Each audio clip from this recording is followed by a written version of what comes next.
Esta es, o mejor dicho, era la familia Carr, una familia católica de clase media que vivía en el centro de Florida. Ellos siempre solían estar felices como se ve en la foto, hasta que un día, de la nada, estos recibieron una carta amenazándolos de muerte por correo, cosa que se pensaba que era una broma, hasta que días después, uno a uno, los integrantes de esta familia empezaron a caer en desgracia, borrando así de raíz la felicidad que había en cada uno de ellos. Como se habrán dado cuenta, en los últimos videos trato de en la mayoría de lo posible empezar yendo directo al grano, pero en este video necesito su ayuda. Como verán, estoy tratando de levantar mi página de Facebook, pero como hay gente que roba mi contenido para resubirlo por allá, los de Facebook me pusieron una penalización en mi cuenta porque no se creen que yo sea el Fusgo original. Así que una forma de demostrarles eso es darle apoyo a esa página y que al menos llegue a los 10.000 seguidores. Así que si puedes pasarte por ahí buscando a la página o cliqueando el link que te dejo en la descripción, te lo agradecería un montón. Y ya dicho esto, sin más dilación, empecemos con esta historia. En octubre del año 1988, en Alturas, Florida, Peggy Carr y su hija Cissy se encontraban trabajando en un restaurante local cuando de repente Peggy comenzó a caer gravemente enferma. Ella sentía dolores muy extraños en el pecho, sus manos estaban adormecidas y sus piernas le dolían horriblemente. Al no saber a ciencia cierta qué era lo que le estaba ocurriendo, el miedo y la desesperación le llevaron a creer que estaba sufriendo un ataque al corazón, y acto seguido se lo hizo saber a su hija. Por ello, Peggy decidió ir a casa a descansar, pero el dolor no hacía más que empeorar, y con el paso del tiempo se volvió insoportable. Así que la llevaron al hospital, donde le dijo a los médicos que sentía como que si sus brazos y piernas le estuvieran ardiendo en llamas. Los médicos de urgencias no parecían encontrar una causa para su dolor, y en eso uno de los médicos sorprendentemente le dijo a Peggy que sus síntomas eran psicosomáticos. Esto quiere decir que eran producto de su mente, ya sea por el estrés o por otros factores psicológicos. Aún así, mantuvieron a la mujer en observación en el hospital durante 3 días. Su condición parecía mejorar con el pasar del tiempo, pero sin embargo nadie estaba seguro al 100% de qué le había ocurrido. Pero como ya estaba bien y nadie quería que la factura del hospital se fuera hacia las nubes, la enviaron para su casa sin saber qué era lo que estaba a punto de suceder. Con el pasar de los días, en la familia Carr se empezó a hablar sobre que Peggy no era la única en tener síntomas extraños. Ahora su hijo Dwayne y su hijastro Travis también comenzaron a quejarse de hormigueo en los dedos, malestar estomacal y sentimientos de ardor en todo el cuerpo. Días después, también los síntomas de Peggy regresaron y la llevaron de urgencia al hospital. Allí le hicieron algunas pruebas de rutina, pero seguían sin encontrar nada fuera de lo común. Sin embargo, mientras la estaban examinando, uno de sus médicos notó algo bastante preocupante. A Peggy se le estaba cayendo el cabello a pedazos. Fue entonces cuando se comenzó a sospechar de que la mujer y su familia había sido envenenada. Específicamente se sospechaba del envenenamiento por talio, un químico difícil de detectar porque no tiene ni olor ni sabor, y por muchos años fue usado ampliamente como insecticida y veneno para roedores. El envenenamiento por talio es extremadamente doloroso, causa daños a los nervios periféricos que puede sentirse como adormecimiento, hormigueo o una sensación de quemazón en las extremidades. También puede incluir intensos calambres estomacales, vómitos y diarrea. La debilidad y la confusión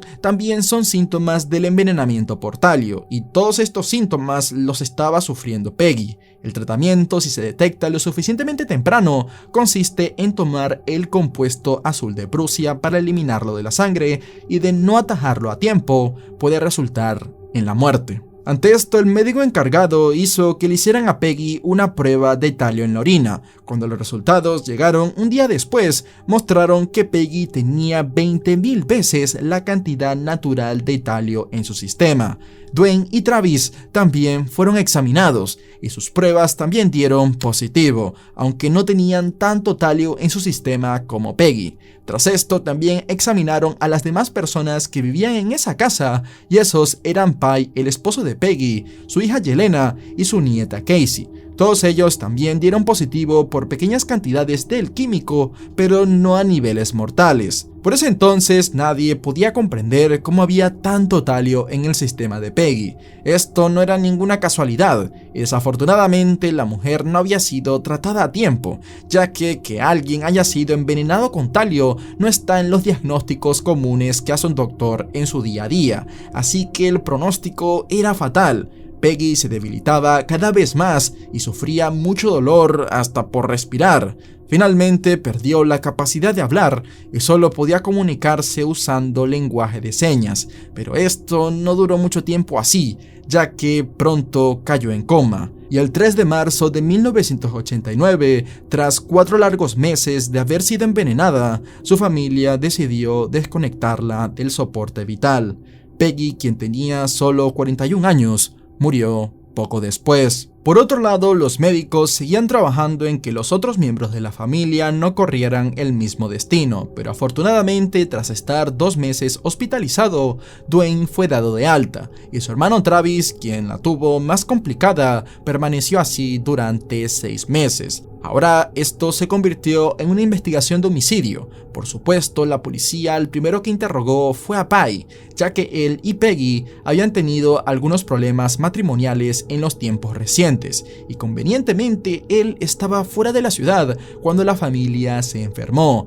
Pero una vez que las pruebas revelaron que él también había sido envenenado, al igual que su hijo Travis, lo retiraron de la lista de sospechosos. Lo principal que los investigadores trataron de descubrir era la fuente del envenenamiento, así que examinaron todo en la casa de los Carr, desde el agua del pozo hasta los árboles de los huertos que rodeaban la propiedad, hasta que finalmente encontraron rastros de talio en algunas botellas de vidrio vacías de Coca-Cola en la casa.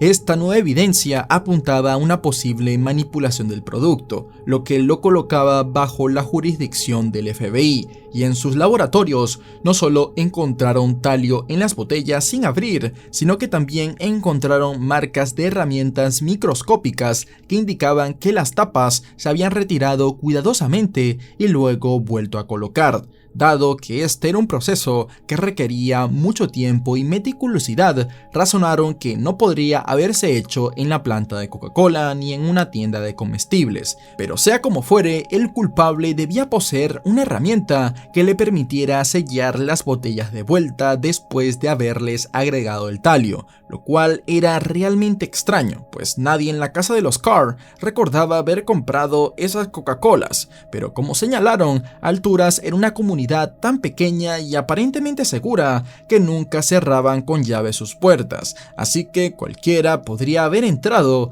dejando las botellas a merced de la familia. Al principio, Pai no pudo pensar en nadie que quisiera envenenar a Peggy, pero luego lo tuvo claro, ya que recordó todos los problemas que él y su familia habían estado teniendo con sus vecinos. La familia Carr era una gran familia mixta, ya que Peggy y Pai tenían 4 hijos de matrimonios anteriores y una nieta. También eran conocidos por ponerle muy poco control a sus hijos, lo cual había estado ocasionando problemas con sus únicos vecinos, George Trepal y su esposa Diana Carr. Casualmente esta mujer también se apellidaba Carr, pero para que quede claro, esta no era ni familia de Peggy ni de Pai, así que cuando me refiera a todo tipo de Carr, solo me estaré refiriendo a la familia envenenada para que no haya confusiones. Bueno, volviendo al caso, resulta que Diana se quejaba frecuentemente del ruido que provenía de sus vecinos los Carr. Todo el rato estaba su perro ladrando, la música fuerte y cualquier otra cosa que les resultara molesta.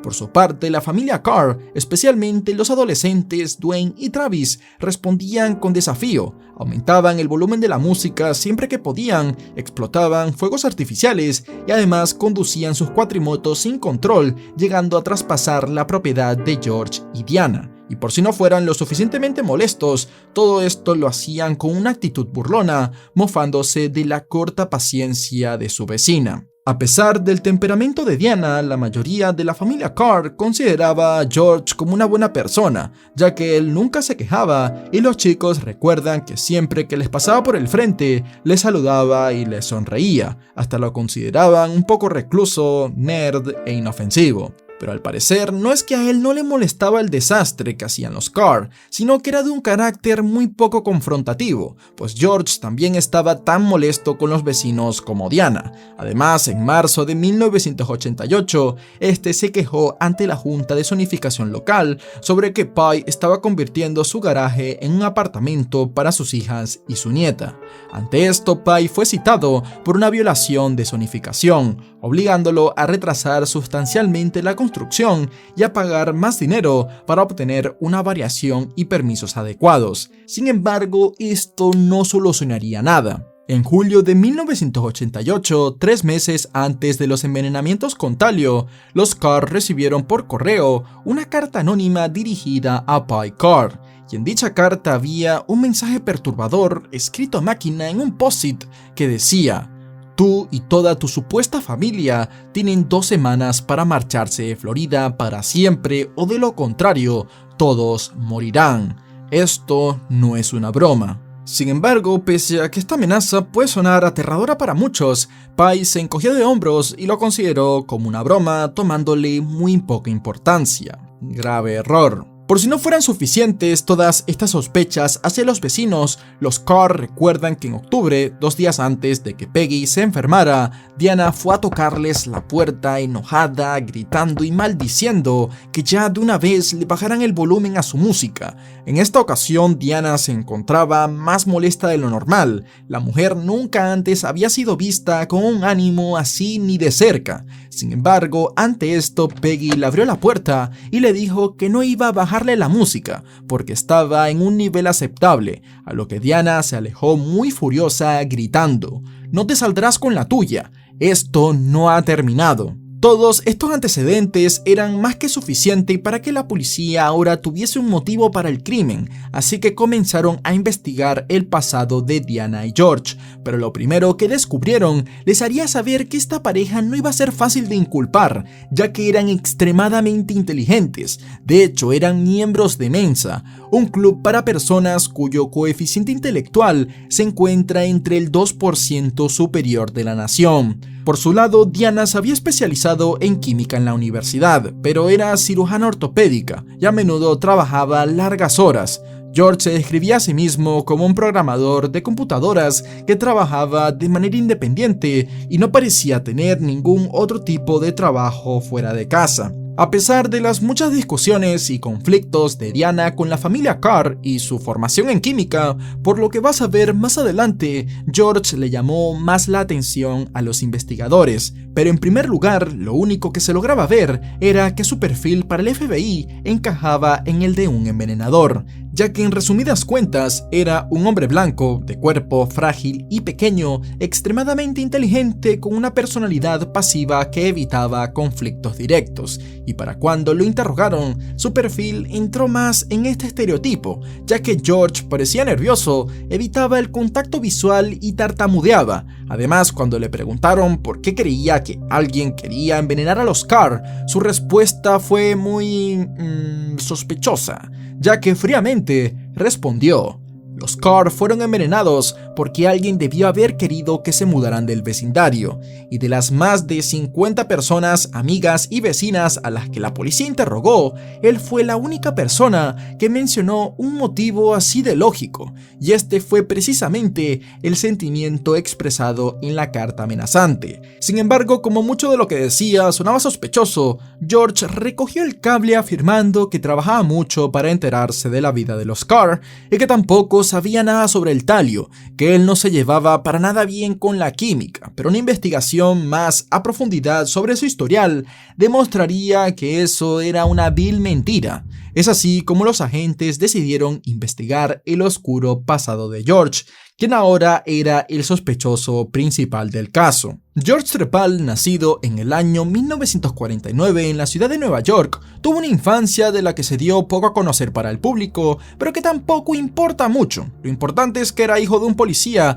y una maestra de escuela primaria, y también que desde una temprana edad su inteligencia destacaba mucho a comparación a la del resto. A contrario a lo que George dijo en el interrogatorio, él sí que tenía experiencia con la química, además diría que demasiado. Primero, él estudió esa carrera en la universidad durante 2 años en Carolina del Sur, y en 1972 se hizo con una licenciatura en psicología. Y mientras estaba en la universidad, al igual que muchos de los estudiantes a finales de los 60s y a principios de los 70s, era conocido por disfrutar de las drogas y consumirlas en grandes cantidades. También, al parecer, le gustaba compartirlas con otros, con o sin su consentimiento, así que cuando un viejo te diga que en su tiempo la sociedad era más sana, no le creas, que el descontrol ha existido durante toda la historia de la humanidad. Y toda esta información que te estoy contando no solo queda como anécdota, ya que George venía con un historial de haber, por así decirlo, envenenar a alguien como venganza,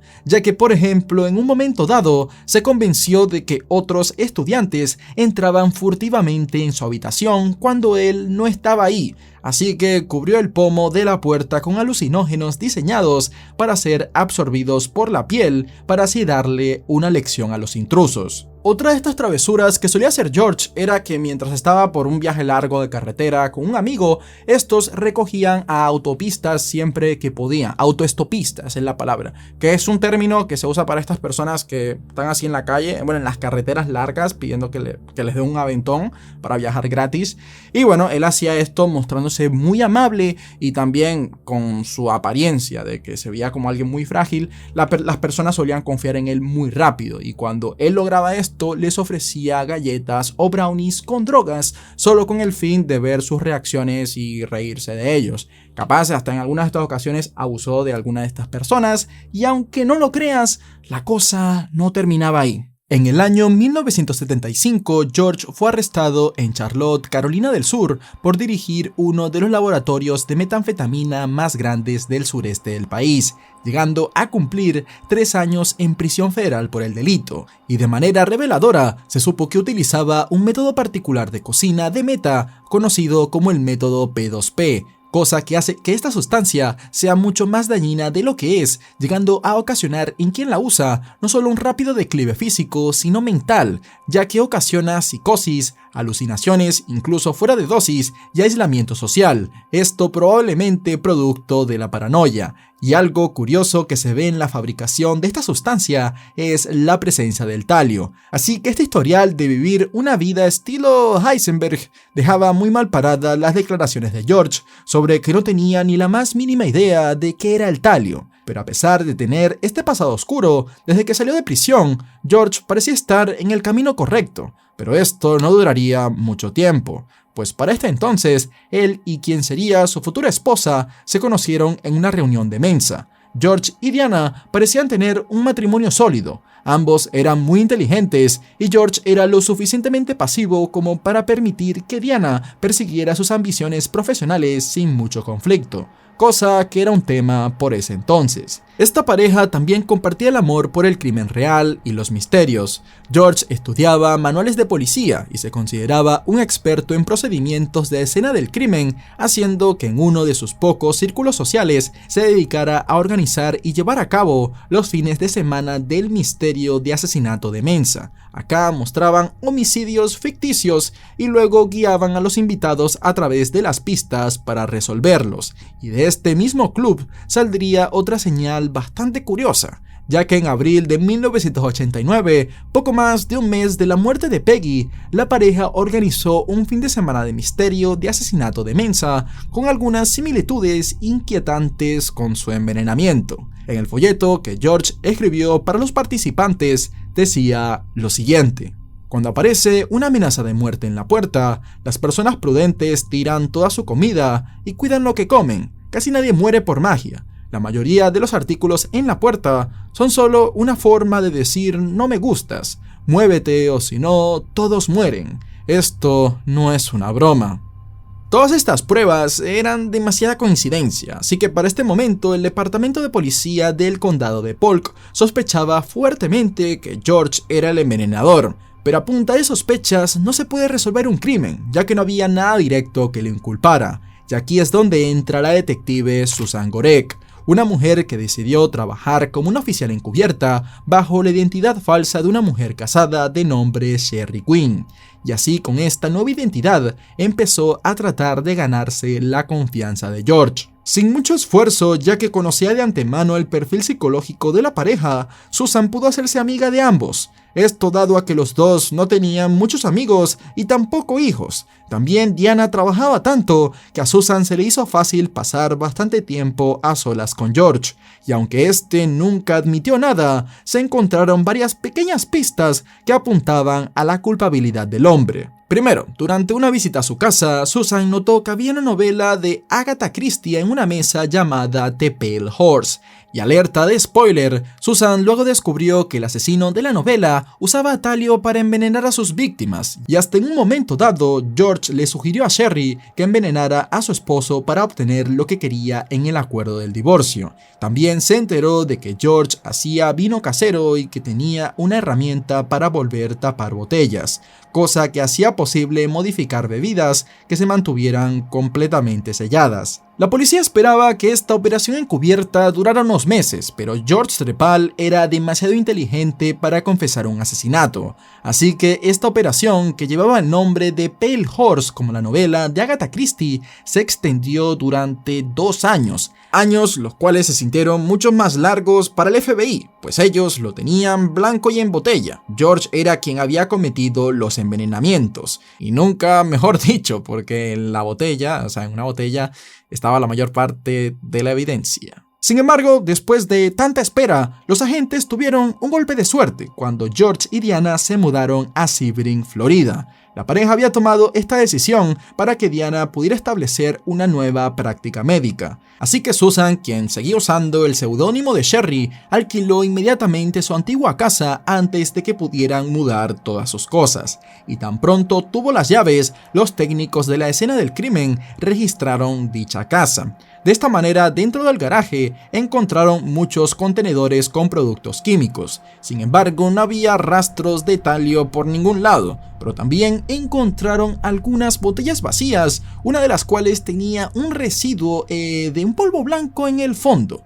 La botella de inmediato fue enviada a un laboratorio, y así el residuo se identificó como talio, el mismo utilizado para envenenar a Peggy Carr y a su familia. Ahora el FBI tenía evidencia que vinculaba a George con el crimen, así que fueron a Sebring para arrestarlo. En la puerta, Diana estaba furiosa e intentó bloquear el paso a la policía a su casa. Y una vez un oficial que la sujetó fuertemente, entraron a la casa y así encontraron a George de pie en la parte superior de las escaleras, solo con un par de calzoncillos de bikini. Cuando le dijeron que estaba bajo arresto, su única respuesta fue: ¿puedo ponerme algo de ropa? Una nueva búsqueda realizada en esta casa que ahora compartía la pareja sospechosa, se encontraron varios libros sobre venenos y química, incluyendo un panfleto que George había escrito llamado Química para tontos, guía práctica de toda la química. También encontraron un archivador de 3 anillos con el título Guía General de Venenos. Este contenía páginas fotocopiadas de un libro titulado Detección de venenos en órganos humanos y un capítulo de otro libro titulado Hipnosis de muerte por veneno. Estas páginas copiadas incluían discusiones sobre el talio, todas cubiertas con las huellas dactilares de George. En enero de 1991, George Trepal fue acusado de 15 cargos criminales, incluyendo asesinato en primer grado, intento de asesinato, envenenamiento de alimentos o agua y manipulación de productos. Su defensa se basó en que el caso en su contra era completamente circunstancial y que la única prueba en su contra era la botella con residuos de talio que se encontró en su garaje sin llave. Así que cualquiera pudo haber puesto esa botella ahí, argumentó la defensa. Su argumento central fue que, según el caso de la acusación, también habían razones para sospechar de Diana Carr de los asesinatos. Y hay algo de razón aquí, ya que las autoridades en ningún momento trataron la posibilidad de que también ella estaba detrás del asesinato. Y por más que varias personas recalcaron en que se investigara más sobre la posible culpabilidad de Diana en el asunto, el jurado hizo caso omiso, dejando caer todo el peso de la ley únicamente sobre George. Y así, tras 4 semanas de testimonios, el hombre fue condenado a pena de muerte. Decisión controversial, ya que sí, todo apunta a que él es el culpable, pero ese tipo de sentencias para mucha gente solo se debe aplicar cuando se está 100% seguro de que alguien fue el malintencionado, y en este caso hay cosas que hasta el día de hoy no han quedado claras. A pesar de haber presentado numerosas apelaciones, incluido un intento de excluir la evidencia de la botella de talio, argumentando que el laboratorio del FBI había realizado un trabajo descuidado, George a día de hoy sigue en el conocido corredor de la muerte en el estado de Florida. Y si hablamos de Diana, ella, a pesar de ser una de sus más fervientes defensoras, en su momento la mujer se divorció de George en 1996 y 22 años después, en 2018, ella dejó este mundo a causa de un accidente cerebrovascular. Espero que te haya gustado este video, y si es así te recomiendo este, que es el caso de un chico de 13 años que se dedicaba a sus vecinos. Así que si pensabas que este era un caso de vecinos perturbadores, este otro te va a hacer pensar.